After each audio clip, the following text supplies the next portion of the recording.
শাহরুখ খানও চলে এলো, বিরাট কোহলিও চলে এলো, সৃজিত মুখার্জি কবে ফিরবে? দেবের অভিনয় অতটা ভালো না, ডায়লগ ডেলিভারি বিশেষ করে খারাপ হয়। জুলফিকারে তো ওইসব কোনো ঝামেলাই ছিল না, যেহেতু দেবের মুখে ডায়লগ ছিল না।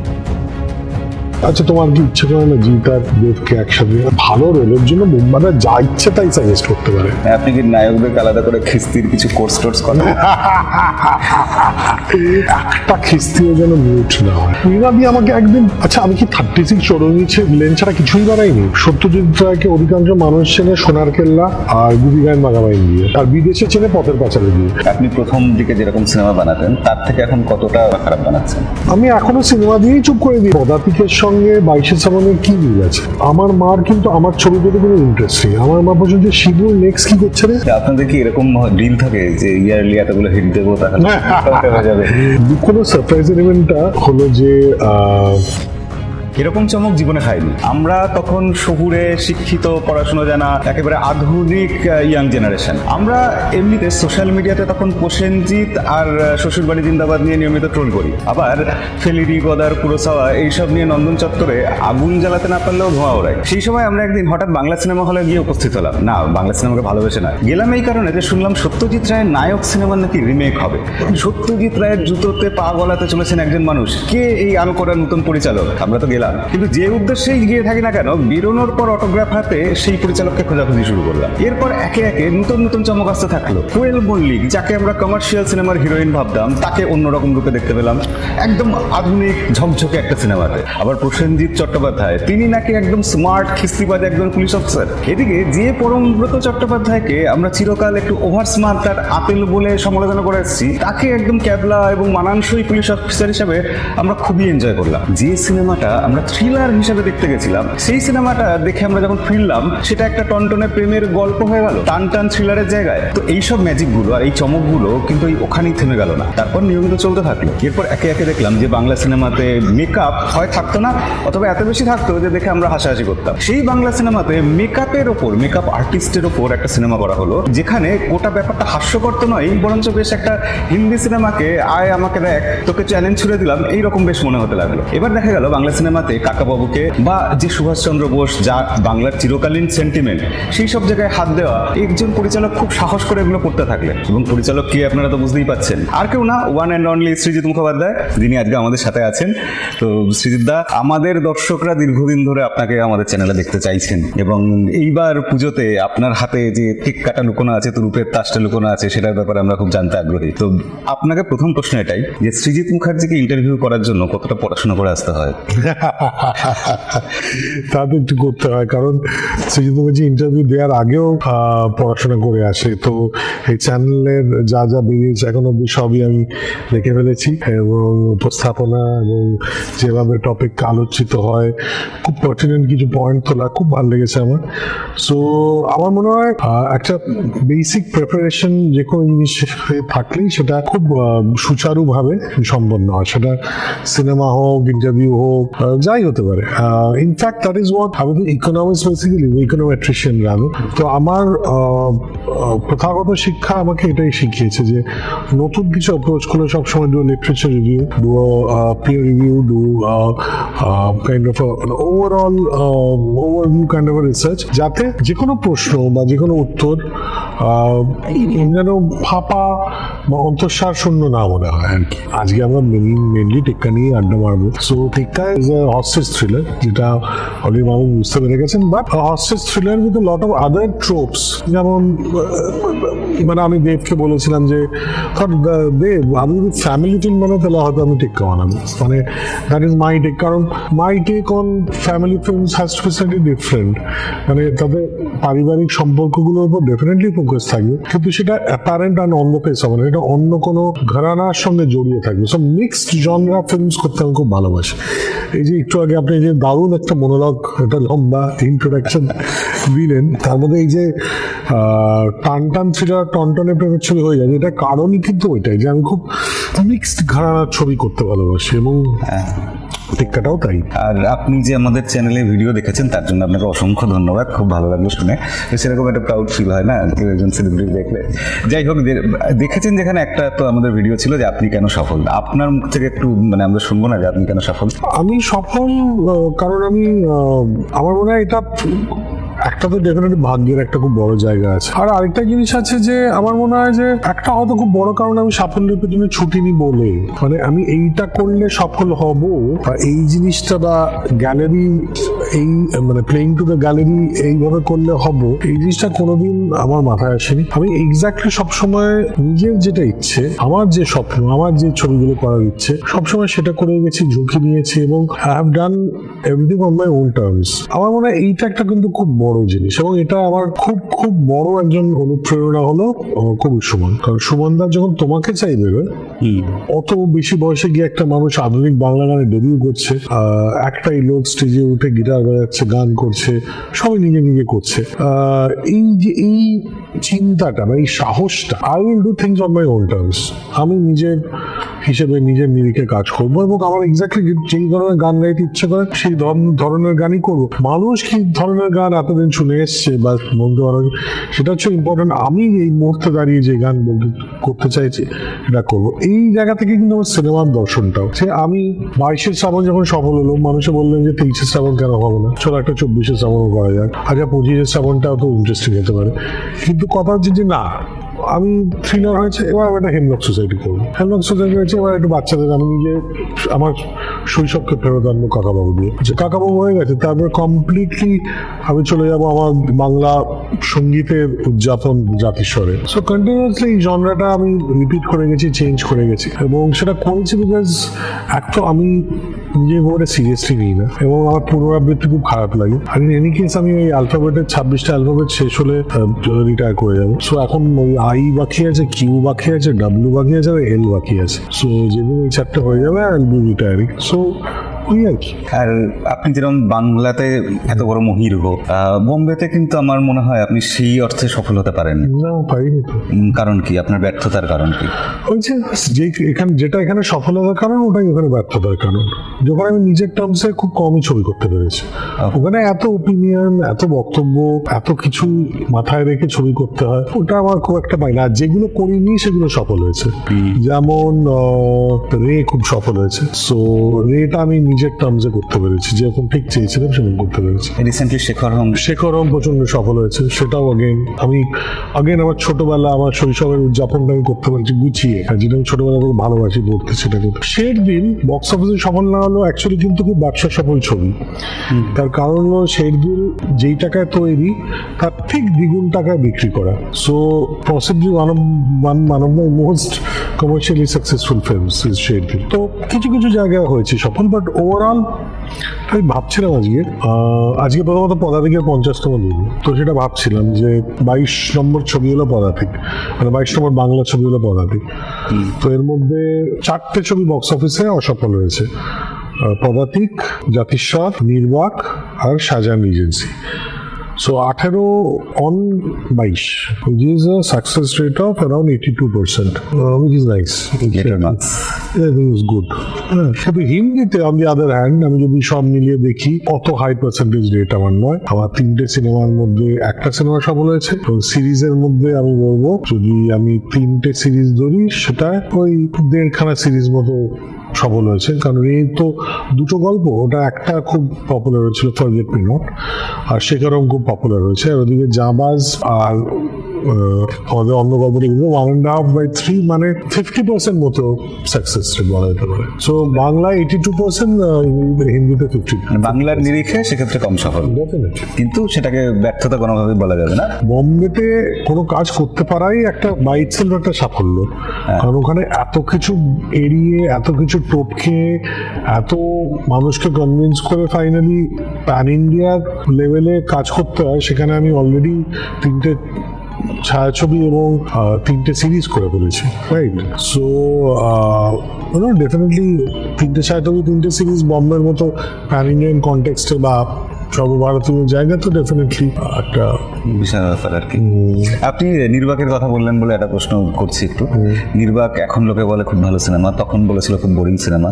আপনি যখন নির্বাক নিজে দেখেছেন, আপনার কি বোরিং সিনেমা মনে হয়েছে? আমি নিজের যদি বোরিং সিনেমা মনে হতো, নির্বাক আমার হৃদয়ের অসম্ভব কাছাকাছি একটা সিনেমা। এখন আমার লোকে বলে এটা সময়ের থেকে এগিয়ে ছিল। এবার নির্বাক সময়ের থেকে এগিয়ে ছিল না, দর্শক সময়ের থেকে পিছিয়ে ছিল, সেটা ডিবেটেবল। কিন্তু কথা হচ্ছে যে এটা খুব ডেঞ্জারাস। কেন ডেঞ্জারাস? এখন তো আমি বেঁচে আছি, তো নির্বাক আমি বানালাম, এমন বক্স অফিসে অসফল হলো যে তারপর আমি ছবি করার প্রযোজকই পেলাম না, অনাহারে মারা গেলাম। আমার মৃত্যুর কয়েকদিন পর, কয়েক বছর পর ফেসবুকে খুব লেখালেখি, আর নির্বাক আর ছবি না, ক্লাসিক।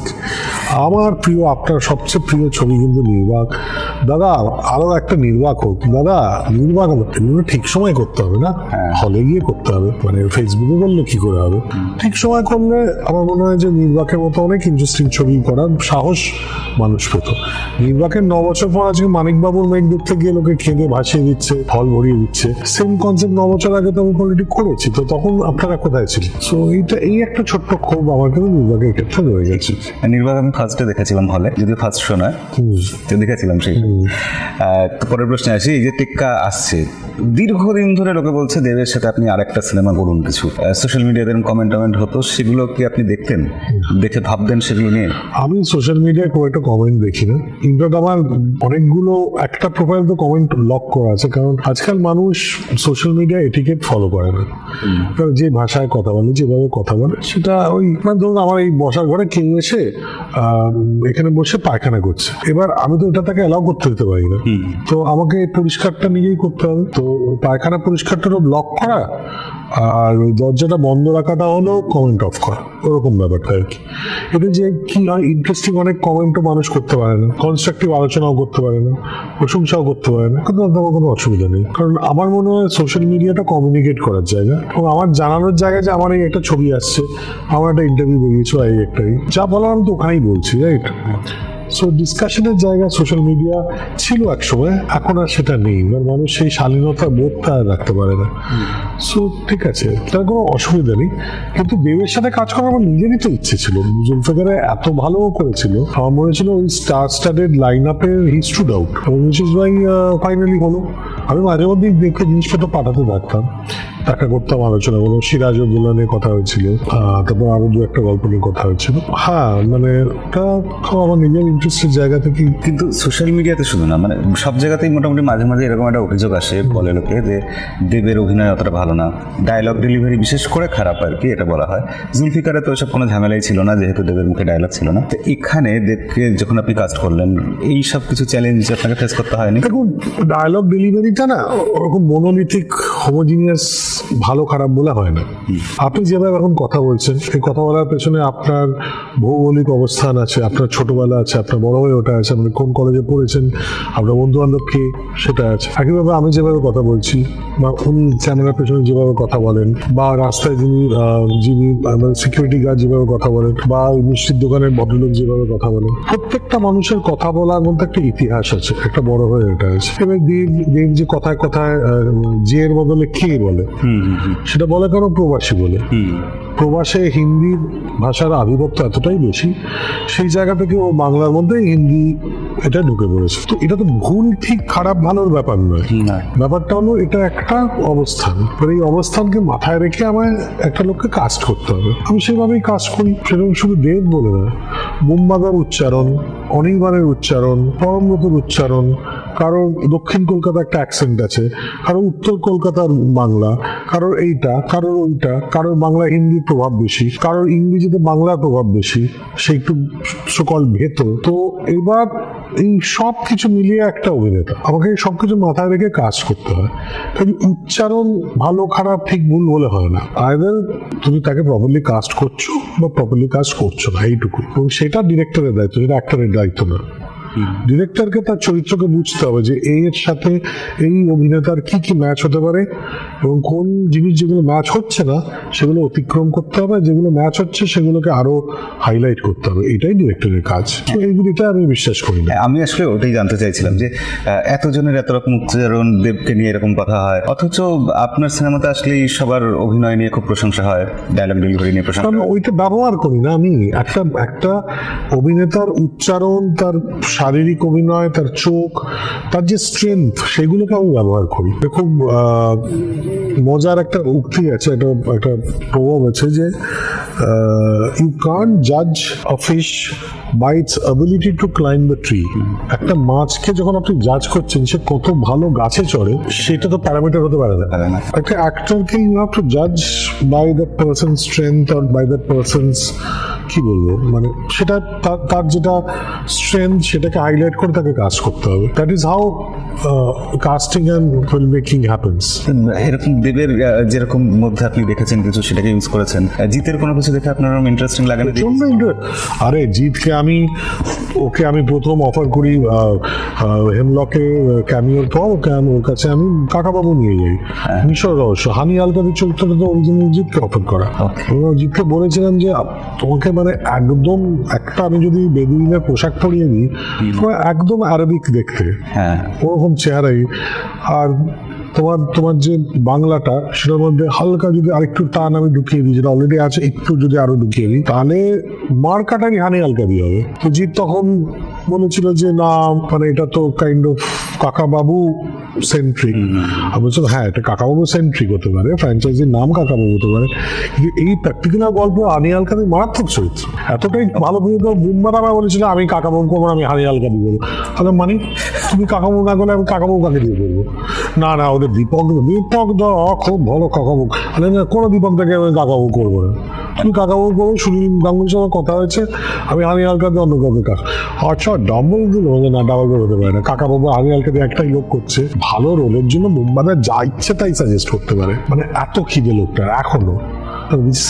প্রসেনজিৎ চ্যাটার্জি, হ্যাঁ, বাবা একটা লোক, সে নাম ভূমিকা ছেড়ে বলছে আমি হানি আলকাবিটা করবো, তার এত এটা দিয়েছে। যাই হোক, ক্যারেক্টারটা অনেক শেডস আছে মধ্যে।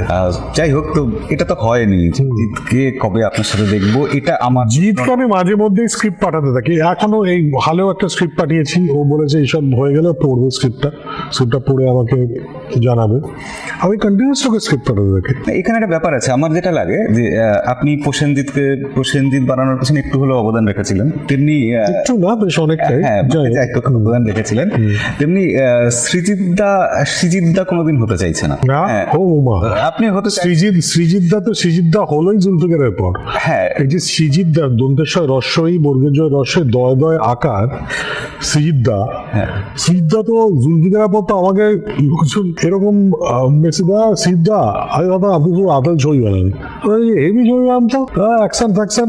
আবার যেই মানুষরা আবার আমার দর্শক ছিল তথাকথিত কোর, তারা আবার জুলফিকার থেকে এইটা কি হচ্ছে, তুমি কেন এরকম কমার্শিয়াল ছবি বানাবে? এবার সবাই মনে করেন তার যে ছবি, যে ধরনের ছবি ভালো লাগে সেটাই সত্য, বাকি সব মিথ্যে। ব্যাপারটা সেটা না, ওটা শতফল বিকশিত হোক, একটা জুলফিকারও থাক, একটা নির্বাকও থাক, একটা চতুষ্কোণও থাক, একটা এক্সিকিউটিভ প্রেমও থাক, একটা 22 শ্রাবণ থাক, একটা মদাতিকও থাক, সব থাক। এবং ইন্ডাস্ট্রিতেও সেটা জরুরি, বিশেষ আমি খাদানটা এত ব্যাক করছি বিকজ বাংলা কমার্শিয়াল ছবি রিকোয়ার্স আ ফিল্ম লাইক খাদান। সেই খাদানের মতো সিনেমা আপনার হাত ধরে আসবে যেখানে জিতকে কাস্টিং করবে না, ব্যাপারটা খুব চাই না, ব্যাপারটা হচ্ছে আমার হাত ধরে আমার মতো সিনেমাই আসবে, আমার হাত ধরে আর কারোর মতো কোনো সিনেমা আসবে না, এবং আমার মতো সিনেমাতেই জিতের মতো ফাটি অভিনয় করবে, সেটাই হবে, কিন্তু সেটা অর্গানিক্যালি হবে। মানে অনেকে আমার বলছে যে অরিত্র, সে জিজ্ঞেস করছে আচ্ছা তোমার কি ইচ্ছে করে না জিত আর দেবকে একসাথে? আমি বলছি না, এটা আমার ছোটবেলার অ্যাম্বিশন কোনোদিনই ছিল না যে বড় হয়ে আমি একটা ছবি করবো যাতে জিত আর দেব একসাথে অভিনয় করবে, না। আমার ইচ্ছে গল্প বলার, সে গল্প অর্গানিক্যালি যদি দুজনকে লাগে অবভিয়াসলি আমি তাদের অ্যাপ্রোচ করবো, এবং সেটা অর্গানিক্যালি লাগতে হবে, কারণ এরা অর্গানিক্যালি চুজ করে স্ক্রিপ্ট। আজকে জিত একটা স্ক্রিপ্ট শুনে যখন হ্যাঁ বলে, সে তো চরিত্রটা শুনে হ্যাঁ বলছে, সে হ্যাঁ বলাটা তো অর্গানিক, তাই একইভাবে আমিও তাই, আমার অর্গানিক্যালি যদি একটা গল্প ভেবে মনে হয় যে এটা যে দারুণ করবে, ডেফিনেটলি অ্যাপ্রোচ করেওছি আগে, আবারও করবো। আপনার ফ্যান হিসাবে আমি প্রশ্নটাকে আরেকটু টানছি আর কি, যে গাভাস্কার তো টেস্টই খেলেন, খুব ভালো খেলেন, তাকে আমরা ওয়ান ডেতেও কখনো দেখতে চেয়েছি, তিনি সেঞ্চুরিও করেছেন। আপনার এই কমফোর্ট জোনের বাইরে বেরিয়ে এটা না, আমার তো কমফোর্ট জোন বলে কিছু নেই, কারণ আমার তো এত ধরনের ছবি, হ্যাঁ, মানে এত ধরনের, এত ঘরানার ছবি, আমার কি কমফর্ট জোন বলে আদৌ কিছু আছে? আমার তো মনে হয় না। সৃজিতীয় ছবি কি?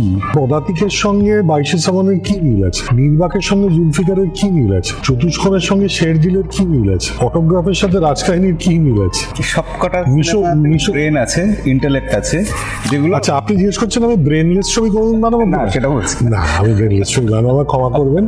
হ্যাঁ, মানে ব্রেনলেস ছবি বানানো আমার কোনো ইচ্ছেও নেই, কারণ আমি যে ব্রেনলেস ছবিতে বিশ্বাস করি না, সে ব্রেনলেস ছবি বানাবো কি করে? কিন্তু ব্রেনলেস ছবি ব্যাপার নয়। ব্যাপারটা হচ্ছে যে যেই ছবিতে আমি অর্গানিক্যালি বিশ্বাস করি সেই ছবি বানাবো। এবার গাভাস্কার অর্গানিক্যালি টেস্ট আর ওয়ানডেতে বিশ্বাস করতেন, যদি T20 থাকতো তাতে করতেন কিনা আমি জানি না, কিন্তু কোহলি তিনটেতেই বিশ্বাস করেন, তাই কেন?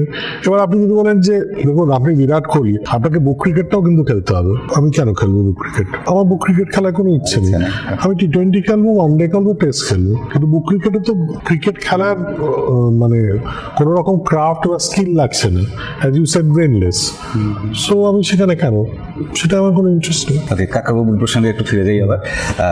কাকাবাবুকে প্রসেনজিৎকে যেভাবে আপনি দেখিয়েছেন আমাদের সামনে, তার যে চেহারাটা, যে লুকটা, সেটা দেখার পর আমরা ভেবেছি যে এটাই তো মানে হতে পারতো কাকাবাবু, আর অন্যরকম কিছু হওয়ার ছিলই না। এই যে আপনার সিনেমাতে মেকআপের ব্যাপারটা বারবার ইউজ হয়, সেই ইন্ডাস্ট্রিরই মেকআপ আর্টিস্ট তো, আপনি বাইরে থেকে কাউকে নিয়ে আসছেন না। কি এমন স্পেশাল তাকে নির্দেশ দেন যে ব্যাপারগুলো এরকম হয়ে যায়? শৈশবে কাকাবাবু যখন আমি পড়েছি, যে চেহারাটা মাথার মধ্যে ছেপে যায় না, আনন্দবেলা পূজাবার্ষিকী মাথার মধ্যে, মননের মধ্যে যে চেহারাকে ছেপে দেয়, সেই চেহারাই নির্ধারণ করে, সেই চেহারাই বাকিটা করিয়ে নেয়। আর ডেফিনেটলি প্রযুক্তির সঙ্গে তালে তাল মিলিয়ে চলা।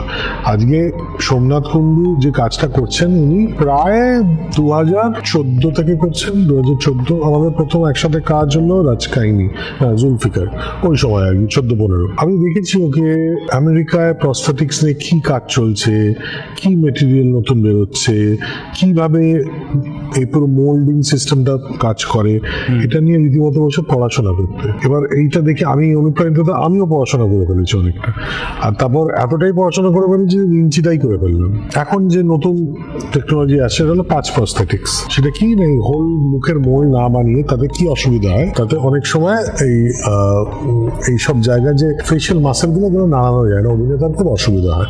পাঁচ প্রস্থেটিক্স কি না, এক্সটেনশনের মতো চুলের উইগে যেমনি আমরা পুরো উইগ না পরিয়ে এক্সটেনশন ক্লিপ দিয়ে লাগাই, পাঁচ প্রস্থেটিক্স হলো কিছু জায়গা প্রস্থেটিক্স, পুরোটা নয়, ছোট ছোট প্যাচেজে প্রস্থেটিক করা। তাতে কি হয়, একটা হলো দেখতেও খুব বিশ্বাসযোগ্য লাগে, কারণ আমাদের মুখ ইউনিফর্মলি বুড়িয়ে যায় না, কিছু জায়গায় রিঙ্কলস বেশি হয়, কিছু জায়গায় রিঙ্কলস কম হয়। সো সেই ইউনিফর্মলি যখন বুড়িয়ে যায় না, প্রস্থেটিকের বুড়িয়ে যাওয়াটাও ইউনিফর্মলি হলে মাঝে মাঝে ইটস অড, সেইটাকে রেপ্লিকেট করার জন্য প্যাচ প্রস্থেটিক। এই যে আমি এই কথাগুলো বলছি, এগুলো বলছি কেন, কারণ আমি এটার সাথে এটা নিয়ে পড়াশোনা করেছি, আমি করেই যাচ্ছি এবং কন্টিনিউসলি সোমনাথকে বলি যে সোমনাথ, যারই ছবি হোক এবার তুমি কিন্তু এইটা ট্রাই করো, তুমি কিন্তু এটা দেখো। সোমনাথ বলছে হ্যাঁ আমি ওটা বলছি, কিন্তু ওটা খুব দাম। বলছি দামের ব্যাপার নেই, আমি তোমার প্রডিউসারের সাথে কথা বলে আনিয়ে নেবো, but get the best material and do it in the best way possible. So proud যে জাতীয় পুরস্কার পেলো সোমনাথ, এবং পাওয়ারই কথা, মানে রিচলি ডিজার্ভড। একটা লোকের যা মানে সিঙ্গেল মাইন্ডেড অধ্যাবসায় করে গেছে, জাস্ট কাজ করে গেছে, রিসার্চ করে গেছে, এইটা। সো ইনিশিয়াল একটা স্মৃতি, শৈশবের স্মৃতি বা একটা চিন্তা বা একটা পড়াশোনা, এবং তার সাথে এই প্রযুক্তির মেলবন্ধন। অনুপম রায় আর আপনার মেলবন্ধন, শুনেছি আপনার এই ফ্ল্যাটেই আশেপাশে থাকেন, নিচে থাকেন, আপনাদের কি এরকম ডিল থাকে যে ইয়ারলি এতগুলো হিট দেবো তাহলে হয়ে যাবে? না না, ওরকম কিছু না। অনুপমের সঙ্গে আমার আলাপ ব্যাঙ্গালোরে, তখন আমি চাকরি করছি, ও চাকরি করছে, একটা ঘরোয়া আড্ডায় গান গাইছিল, এবং সব আস্তে আস্তে ডিনার করতে চলে যায়, একজন বাদে। তখন আমি বসে বলি যে আচ্ছা আরেকটা আমি করতে করতে অনেকগুলো গান শোনাবো, আমি বলি যে সব যেদিন ছবি করবো সেদিন তোর গান আমি ব্যবহার করবো। কারণ আমার দারুণ লেগেছিল, কারণ একটা অদ্ভুত অন্যরকম অ্যাপ্রোচ, সুরের চলন, কথার চলন সম্পূর্ণ আলাদা। সো অনুপম সাথে আমার খুব খুব অন্যরকম একটা র্যাপ, একটা অন্যরকম বোঝাপড়া, এবং কাছের মানুষ। সো ওই বোঝাপড়া তাকে হয়ে যায়, ওটা নিয়ে আলাদা প্ল্যান করতে হয় না। আপনি যখন স্ক্রিপ্ট লেখেন তখন কি চিন্তা করেন যে গানটা যখন থাকবে এরকম হবে? আমি যখন স্ক্রিপ্ট লিখি, আমি যখন গান শুনি, আমি যখন গান শুনি তখন শুনতে আমার স্ক্রিপ্টটা মাথায় থাকে। তো আমি ওকে বলি যে ঠিক আছে, আমাকে লাস্ট মাসে কি কি গান বেঁধেছিস শোনা, ও শোনায়, তার মধ্যে এইটা আমার জন্য তুলে রাখ। রণজয়ের সঙ্গে তাই, প্রেক্ষাপট তাই হচ্ছে। রণজয় তোমায় ছেড়ে যেতে পারলাম কই গানটা আমাকে 2 বছর আগে পাঠিয়েছিল। আচ্ছা, যে সেমনি গানটা বেঁধে পাঠিয়েছিল, আমার হোয়াটসঅ্যাপে ছিল। এবার যেদিন আমি ডিসাইড করবো রণজয় সার্চ করবো, ইমেল হোয়াটসঅ্যাপে চলে গেলাম, স্ক্রোল আপ কি কি গান আছে, কি গান, যেই শুনলাম এই দিস ইজ দ্য সং। তো ও যেটা ভেবে লিখেছিল বা শুরু করেছিল কমপ্লিটলি আলাদা কনটেক্সট, এটা কমপ্লিটলি আলাদা, কিন্তু এই নিয়ে যাওয়াটা এটাই হলো ম্যাজিক, এটাই সিনেমার ম্যাজিক। রণজয় বলে এটা নাকি আমার ম্যাজিক, বাট যাই হোক, এটা অ্যাকচুয়াল ম্যাজিকটা কিন্তু এখানেই, যেটা কমপ্লিটলি আনকন্ডিশনাল লেখা জিনিস আর এটা কমপ্লিটলি আনকন্ডিশনাল লেখা জিনিসের সাথে একটা মিলে যায় কোথাও একটা। আপনার সিনেমাতে নায়করা যেরকম ভাবে গালাগালি দেন, আপনি যেভাবে ইউজ করেন ডায়লগের মধ্যে ব্যাপারটা, আপনি কি নায়কদের আলাদা করে খিস্তির কিছু কোর্স টোর্স করেন? একদমই না, আমি নায়কদের শুধু এমন একটা পৃথিবীর সঙ্গে সম্মুখীন করাই যে পৃথিবীটা অ্যাকচুয়ালি এক্সিস্ট করে, যে পৃথিবীটা 22শে শ্রাবণের আগে বাংলা সিনেমা হয়তো এক্সিস্ট করতো না, কিন্তু সিনেমার বাইরে, থিয়েটারের বাইরে, রাস্তায়, অফিসে, পাড়ার রকে, ইভেন বাড়িতে, বন্ধুদের আড্ডায়, সব জায়গায় এক্সিস্ট করতো। এবার সেই খিস্তি যখন নবারুণ ভট্টাচার্যের লেখা আসে তখন সেটা হাই আর্ট হয়ে যায়, কিন্তু যখন সিনেমায় আসে তখন অনেকে বলে কি ভাষা। এটা তো একটা বিচারিতা, তাই না? খিস্তির কনটেক্সট থাকে, পুরন্দর ভাটের কবিতার জন্য একটা কনটেক্সট আছে, খিস্তির একটা কনটেক্সট, সেই কনটেক্সটে খিস্তি ব্যবহার করলে সেটা অলমোস্ট আলংকারিক হয়ে যায়, একটা ভাষার একটা আলংকারিক দিক হয়ে যায়। মানে খিস্তি নিয়ে অনেকে পিএইচডি করেছেন, অ্যাকচুয়ালি করেছেন, কারণ খিস্তি কিন্তু ভাষার একটা অংশ এবং অনেক খিস্তির অনেক ঐতিহাসিক প্রেক্ষাপট এবং ব্যাক স্টোরিও আছে। ব্রাত্য বসুর একটা অসাধারণ নাটক আছে এই নিয়ে, যার নাম হলো অশালীন, যেটা মানে এত ভালো নাটক এবং ভাষা এবং খিস্তি নিয়ে এত ভালো ডিসকোর্স আমি খুব কম পড়েছি। তো না, ওরকম কিছু কোর্সের ব্যাপার নয়, তবে মুম্বাদা 22শে শ্রাবণের সময় খুব চিন্তিত হয়েছিল আমার দর্শক কিভাবে নেবে ইত্যাদি ইত্যাদি। জাস্ট ট্রেলারটা লঞ্চ করেছি এবং ওখানে পুরো মানে লোকজন বলছে যে দাদা একটা খিস্তিও যেন মিউট না হয়।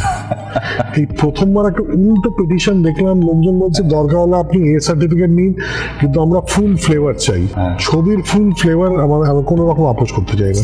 এটা তো মারাত্মক একটা না, তার মানে দর্শক ইভলভ করেছে। আর সব থেকে বড় কথা, এখন বাংলা সিনেমায় যে কজন পরিচালক আছে, ইয়ং জেনারেশনের লোকজন আপনার সিনেমা দেখতে যায়, মানে এখনো ইয়ং জেনারেশন যদি কারো সিনেমা দেখতে যায় সেটা আপনি। কিন্তু এখানে একটা ব্যাপার হচ্ছে যে ইয়াং জেনারেশন খুব ডেঞ্জারাস একটা জেনারেশন, কারণ তারা অসম্ভব ফিকল। যেমন আমার মার কিন্তু আমার ছবির প্রতি কোনো ইন্টারেস্ট নেই, আমার মা বলছেন যে শিবু নেক্সট কি করছে রে, তো আমি মাকে বললাম আচ্ছা আমিও তো ছবি না, হ্যাঁ ঠিক আছে শিবু কি নেক্সট করছে। ওটা যে মা মাসিদের যে এই যে একটা শিবুর প্রতি আনুগত্য, এই দুটো জেনারেশনটা কিন্তু খুব লয়াল, যাই হয়ে যাক বছরের শিবুর ছবিটা কিন্তু দেখতে হবে। আর আমার দর্শক প্রাইমারি যারা, তারা একটু কোরিয়ান ছবি, একটু ওটিটি, একটু সাউথ, একটু লোকেশ কি করছেন, একটু বিজয় সেতুপতি করছেন, সবকিছু করে আচ্ছা দেখি বাংলা কি হচ্ছে। তো আমার দর্শককে ধরে রাখা অনেক ডিফিকাল্ট, আমার দর্শক খুব ছটফটে এবং আমার দর্শক খুব কোয়ালিটি কনসিয়াস, তারা কনস্ট্যান্টলি ওটিটির মাধ্যমে পুরো পৃথিবীর কাজের সাথে অবগত হচ্ছে। একটা একটুখানি যদি ডাম্বলডোরের মতো তুমি জয় আহসানকে ফেলো, একেবারে তুলনা করে দেবে, এই রাতটা কি করলেন, পুরো ছবিটা তো ভালো করে জয় ওরম ভাবে করলো কেন। আমি মানে ভেবেছিলাম একটু ডাম্বলডোরের মতো পড়বে ডেথলি হ্যালোজে, না না না বলেছি সমালোচনা করে, হ্যাঁ আমি জানি, আমি দেখেছি সেই ভিডিও। তো এবার ব্যাপারটা হচ্ছে যে আমি এটা কাউকে বোঝাতে পারলাম না ওটা ভিএফএক্স নয়, ও সত্যি হার্নেস পরে অ্যাকচুয়ালি খাদে পড়েছিল, এবং সেই ভিডিও আমি আপলোডও করেছি বোঝানোর জন্য যে এটা ভিএফএক্স নয়, ও অ্যাকচুয়ালি খাদে হার্নেস পরে ঝাঁপ দিয়েছিল। আমার জয়া বলছে আমি পুরো প্রাণের ঝুঁকি নিয়ে খাদে পড়লাম আর লোকজন ভিএফএক্স বলে গালিগালাজ করছে, আর এইটা দর্শক, এটা কিছু করার নেই, এটা আমার অক্ষমতা, আমার মনে হয়। আপনার এখন প্রচুর সমালোচনা হয়, যেরকম আমার এখন না, আমার সবসময় খুব, আমার প্রথম দিন থেকে যেদিন থেকে অটোগ্রাফ শুনেছে মানুষ, it's a spin off, it's a story about a person remaking Nayak, সেদিন থেকে ও বাবা নায়ক, বাবা আমার শুরুতেই সত্যজিৎ, বাবা প্রথম থেকেই হচ্ছে আমার সমালোচনা খুব পুরনো এবং আমার মানে অনেক দিনের। আবার সিনেমা দিয়ে বারবার চুপ করিয়ে দিয়েছেন। আমি এখনো সিনেমা দিয়েই চুপ করে দিই, পদাতিকের পর সবাই চুপই করে গেছে, যারা জ্ঞান ট্যান করছিল সৈয়দ মুখার্জি কবে ফিরবে, শাহরুখ খানও চলে এলো, বিরাট কোহলিও চলে এলো, সৈয়দ মুখার্জি কবে ফিরবে, শেখার ওমা পদাতিকের পর তারা চুপ করে গেছে, কোনো অসুবিধা নেই। না আমি এই জন্য জিজ্ঞাসা করছিলাম যে আপনার উচ্চতাটা এখন এতটা বেড়ে গেছে বলে কি সমালোচনাটাও আর একটু বেড়ে গেছে, সাকসেসের জন্য এটা হয় এরকম একটা কিছু? না, আমার নাকি আপনার মনে হয় যে আগের স্ট্যান্ডার্ড যা ছিল তার ইন্টারনেটের দাম কমে গেছে, অনেক সস্তা হয়ে গেছে না নেট। অনেস্ট ওপিনিয়ন আপনার চাই। আপনার কি মনে হয় আপনি প্রথম দিকে যেরকম সিনেমা বানাতেন তার থেকে এখন কতটা ভালো বানাচ্ছেন বা খারাপ বানাচ্ছেন? তার থেকে তো ডেফিনেটলি পদাতিক তো আমার সেরা ছবিগুলোর মধ্যে একটা লোকে বলছে, তো ক্লিয়ারলি তো বেটারই বানাচ্ছি। বা শেখার হোম তো লোকজন বলছে আমার বানানো বেস্ট সিরিজ, তো আগের থেকে তো এখন বেটারই হচ্ছে। হ্যাঁ অফকোর্স গ্রাফের উপর নিচ থাকে, একদম স্টেবল স্টেডি। যেমন আমি বলতে পারি 2010, 2011, 2014, 2015, 2018, 2019 এবং 2024 creatively these have been my best years. So তারপর আমরা দেখতে পাচ্ছি যে ওঠা নামা আছে। 2010-11 থাকবেই, তারপর আবার 12 থেকে আবার একটু ডিপ করে আবার 14-15 জাতিস্বর চতুষ্কোণ রাজকাহিনী নির্বাকে পিক করলো, আবার একটু ডিপ করলো ইয়েতি, বেগম জান, জুলফিকারের সময়, আবার উপরে উঠলো উমা এক যে ছিল রাজা, গুমনামি, বঞ্চিতার সময়, আবার ডিপ করলো 20, 21, 22, 23 ওই সময়টা, 21, 22, 23 আমি বলবো কোভিডের সময় ছিল। হ্যাঁ 21, 22, 23 কারণ 20-তে দ্বিতীয় পুরুষ আর ফেলুদা, মানে প্রথম ফেলুদা ছিন্নমাস্টার অবিশ্বাসের সময় ছিল। 21, 22, 23টা একটু ডিপ করলো, কিন্তু সেখানেও একটা এক্সিকিউটিভ প্রেম আমি বানিয়েছি। অনেকে এখন বলছে যে তোমার রিটার্নটা অ্যাকচুয়ালি এক্সিকিউটিভ প্রেম থেকেই শুরু হয়ে গেছিল, গিয়ে ফাইনালি সেটা শেখার আমার পদাতিকে পিক করলো আর কি। সেরকম দেখুন অনেকে আমাকে বলেন যে তোকে না ইগনোর করা যায় না, খারাপ লাগতে পারে, ভালো লাগতে পারে, but you can be ignored because that sense your বঙ্গজীবনের অঙ্গ। আর বঙ্গজীবনের অঙ্গ যদি হয় তো সহজে ওঠা পড়া গায়ে তো লাগবে না, বলাই ভালো। আমি যে ইন্ট্রোটা দিলাম না, ওটা একটা কথা ছিল আসলে, যেটা আমি বলিনি, যে আপনার সিনেমার যখন সমালোচনা হয় তখন খারাপ সিনেমা বলা হয় না, বলা হয় সৃজিত মুখার্জি আগের মতো ভালো সিনেমা বানাতে পারেননি। হ্যাঁ মানে দেখো সেই একটা জিনিস, এত কিছু করেও, এত কিছু বানানোর পরেও সত্যজিৎ রায়কে অধিকাংশ মানুষ চেনে সোনার কেল্লা আর জবা ফেলুনাথ আর গুদি গায়েন মাগাবাইন দিয়ে, আর বিদেশে চেনে পথের পাঁচালী দিয়ে। বিদেশ মনে করে পথের পাঁচালী আর অপু ট্রিলজি ছাড়া সত্যজিৎ রায় কিছু বানাননি, ঠিক আছে? সো এবার প্রত্যেকটা মানুষের এরকম কিছু কিছু ছবি থাকে একটা আইকনিক হয়ে যায়। এবার তুমি যাই বানাও মানুষ ঠিক আছে 22-এর সাউন্ডটা দাদা, মানে জাতিস্বরটা দাদা, উইমা দিয়ে আমাকে একদিন মানে আচ্ছা আমি কি 36 চৌরঙ্গি লেন ছাড়া কিছুই বানাইনি? আমি যে না রিনাদি এরকম নয়, মানুষের না না তুই আমাকে বল যাই বানাই বলছি যে 36 চৌরঙ্গি লেন পারমিতার একদিনটা, ওটা কিন্তু কিছু মানুষের কিছু ছবি আইকনিক হয়ে গেলে সেটা always acts as a kind of কোষ্ঠীপাতক। বাট পদাতিক শেখার হোম ওগুলো আসলে আমাদের না এটা নস্টালজিয়ার ঘরের মধ্যে কিছুটা, সেটাও আছে কারণ 22-এর শ্রাবণ তো শুধু 22-এর শ্রাবণ না, 22-এর শ্রাবণের সময় আমার গার্লফ্রেন্ড কে ছিল আমার পাশে বসে সিনেমা দেখতে দেখতে কতটা কেঁদেছিল, সেটাও 22-এর শ্রাবণের সিনেমাটিক গুণে চলে আসে। এবার পদাতিকের সময় সেই গার্লফ্রেন্ড নিয়ে অন্য কারোর সাথে বিয়ে হয়ে দুটো বাচ্চা হয়ে গেছে, তার রকম পদাতিকটা তো ভালো লাগছে না। টেক্কাতে মানে কি টেক্কা থাকবে, আপনি তুরুপের তাসটা কি আছে, লুকোনো সারপ্রাইজ এলিমেন্ট? লুকোনো সারপ্রাইজ এলিমেন্টটা হলো যে কোনো থ্রিলারের মতনই এই থ্রিলারেরও প্রমোশনের কোনো ইন্টারভিউতে আমি এটা বলবো না। ওকে, না তবে আমরা যেরকম প্রেডিক্ট করছি আপনার সিনেমা মানে এটা কিছু চমক থাকবেই নিশ্চয়ই, এখানেও সেরকম একটা ব্যাপার থাকছে। ওকে, অনেক ধন্যবাদ আমাদের চ্যানেলে আসার জন্য। সবাই খুব ভিডিওটা এনজয় করেছে, মানে করবে আমি এখনই জানি। আর পরবর্তী পর্বে বাকি সব প্রচুর প্রশ্ন রয়ে গেল আমি জানি, সেগুলো নিয়ে পরের পর্বে দেখা হবে। আবার পরবর্তী সিনেমা আসবে খুব তাড়াতাড়ি। আপনার নেক্সট সিনেমা কবে আসছে? নেক্সট সিনেমা আসছে মোস্টলি জানুয়ারিতে। তাহলে আর বেশি দিন ওয়েট করতে হবে না। তো আজকের ভিডিও এখানেই শেষ করি। থ্যাংক ইউ আপনাকে আসার জন্য আমাদের চ্যানেলে, আর দেখা হবে পরের ভিডিওতে। ততদিন অবধি সবাই ভালো থাকবেন, সিনেমা দেখবেন।